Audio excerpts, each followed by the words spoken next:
Welcome to the Dr. Wyatt Show podcast, where developing a long-lasting, happy relationship is the status symbol to achieve, and following my 6 marriage steps is a path to help get you there. I'm your host, Dr. Wyatt Fisher, a licensed psychologist specializing in marriage counseling.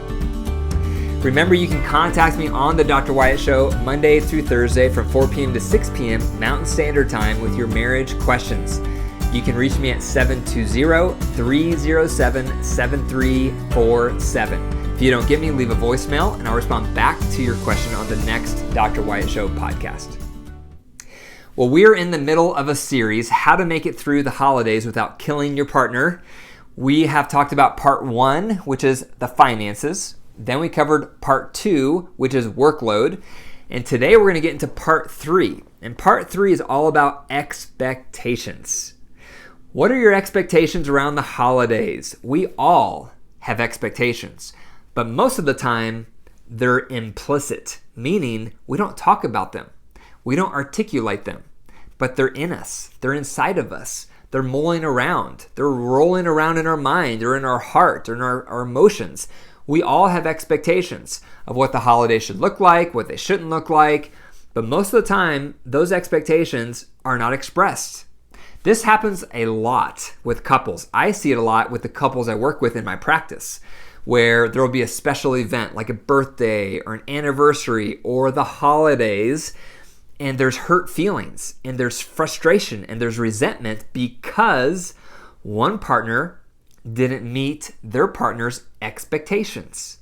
But as we unpack it and discuss it, that partner didn't share what their expectations were. And so this happens a lot. We have expectations and we often expect our partner to read our mind, or to know what we're thinking, or to know what we hope is going to happen or not happen. But a lot of times we don't say it out loud.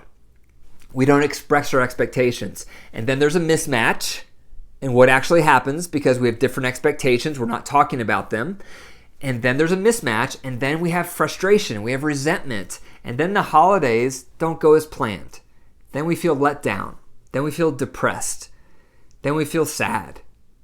We feel disappointed, disillusioned. And a lot of the reason is because we're not talking about our expectations. So, number 1, discuss both of your expectations around the holidays. What are your expectations? For example, one of you may say, I want to make sure we have a lot of rest time as a family. I want to make sure we have lots of moments where we're all just hanging around the couch with Christmas music playing and the tree is lit and we're just talking and sipping on some drinks and we're just kind of hanging out. We have eggnog on the table, we have snacks, and we're just building community. Some of you may have that expectation. Others of you may have an expectation of activity. For you, you may think of, hey, we're all going to be together for the holidays. I would love for us all to go out and do something adventurous or something fun, some type of experience or activity that can really be memorable for us. That's what I would love. That's my expectation. So those are just 2 examples, but there is numerous options for expectations. What are yours? What are your expectations? What are your dreams? What are your wishes for the holidays? You want to take it from implicit, where it's in your mind, maybe it's subconscious, to explicit, where you're actually articulating those expectations with your partner. You're talking about them. You're talking about what you think the ideal day would look like. If I had my way, if I had a magic wand, we would wake up and then we would do this, and then after that activity we would do this, and then we would have time for that, and then we would do that. Talk about your ideal, your dream, your wishes. Those are your expectations. What would they look like? You have to flush them out because you don't want to roll into the holidays without flushing out your expectations. It's going to lead to disappointment, frustration, and probably resentment. So that's step 1. Discuss both of your expectations. You may need to reflect on this. You may not even be aware right now what your expectations are. You may just think, oh, I don't know. It's the holidays. We do what we always do. That's fine as long as that is fulfilling your expectations. A lot of times, what we always do doesn't work for both partners because one or both partners has different expectations. So spend some time getting in touch with yourself. What would you love to see around this holiday season? What would you love to not see? What would be your preferences? Get in touch with that. Spend some time reflecting. What are your values around the holidays? How do you want those values expressed? How do you want those values honored? What would that look like? Go there, reflect on that material, think about it, and then talk about it with your partner so that you both are at least hearing what the expectations are of one another. Number 2, decide which expectations are similar. It's important to look for the overlap. You may have a lot of differences in your expectations, and we'll talk about that a little bit later. But first, when you get done talking about the expectations you both have for the holidays, intentionally focus on what are the similarities? Where's the overlap? What are the parts that we agree on that we want to get out of the holidays? That's good for 2 reasons. The first reason that's good to do is it'll help you feel like a team. Whenever you become more mindful of the similarities you have with your partner, the closer you're going to feel. When we're dating and courting, all we can see is what we have in common. But once you're together for a while, often all you can see is how you're different. And psychologically, that's very dividing, very divisive. So, when you're expressing your expectations with your partner and they're expressing their expectations over the holidays, intentionally think about where is the overlap? What do we have in common? Where do we have a similar vision, a similar expectation? So for example, let's say one of you wants to spend time hanging around the living room, sipping on eggnog, catching up with your family, having some quality time, playing some board games, and the other partner, as I mentioned, wants to go out and wants to do something fun and wants to build an experience. The overlap there is we both want to build connection with our family. We want to foster good memories. We want to feel closer. That's the overlap. You're just expressing it in different ways. So if you can recognize the overlap, it will help you feel closer, and it will also help you feel like you have a unified vision of how to execute.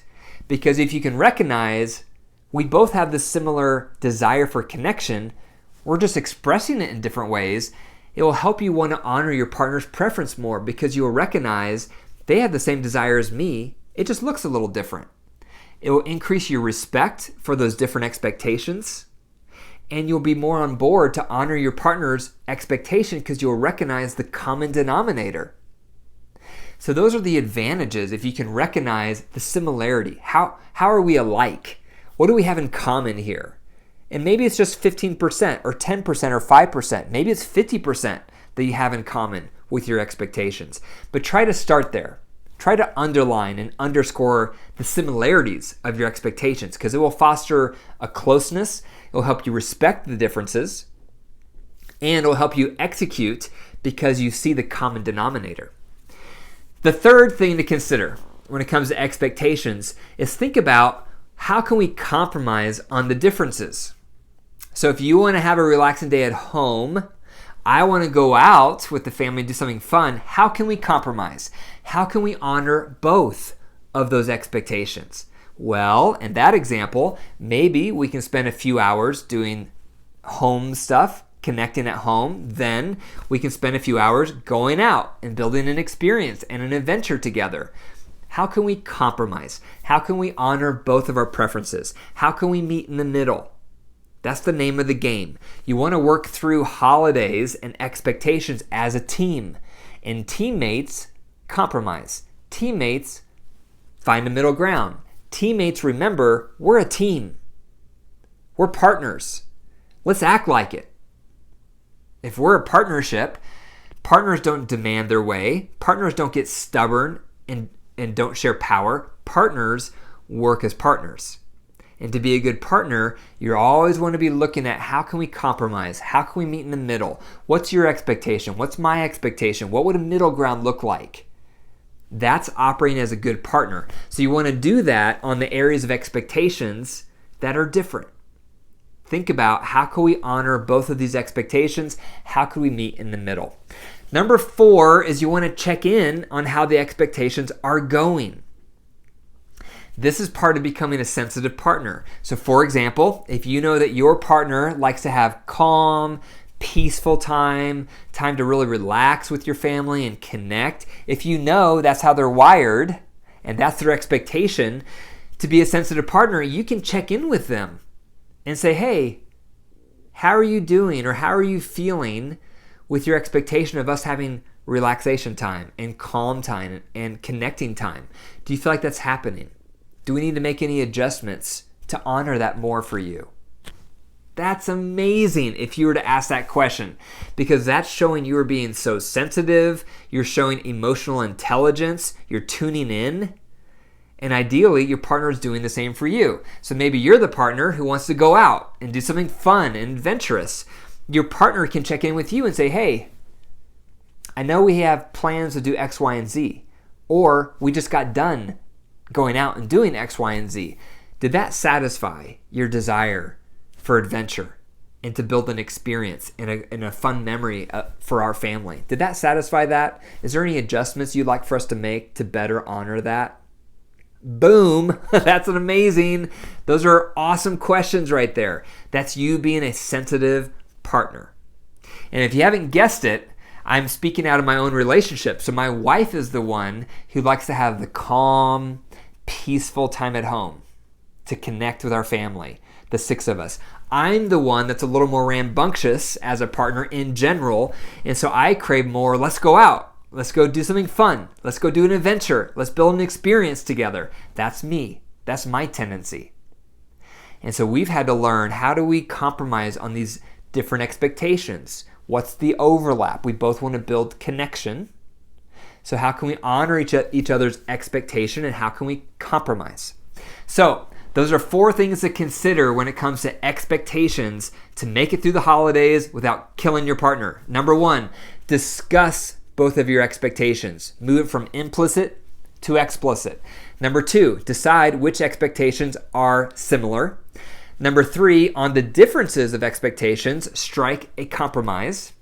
And number 4, check in on how the expectations are going for your partner and make adjustments as needed. The call to action this week is I create a free PDF on all of this content for the series this week on how to make it through the holidays without killing your partner. The free PDF is going to have each of the 4 parts of the series with the main points, and then discussion questions for you and your partner to apply the content so you can actually use it and integrate it. So go to my website, drwyattfisher.com/pages/freebies to pick up your free PDF.